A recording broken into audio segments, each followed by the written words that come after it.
Hello everybody, welcome back my YouTube channel. So guys, in this video I'm going to be showing you how to use AI manga filter on TikTok account. Let's start video without wasting time. First of all, open your TikTok account.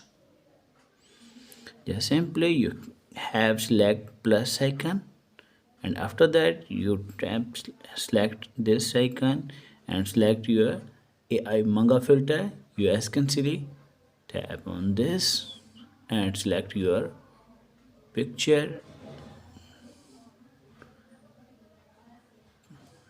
Tap on this and tap on this icon. You as can see, show your picture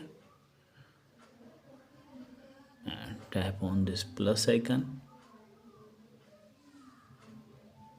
and after that you can see this and tap on next and tap on post.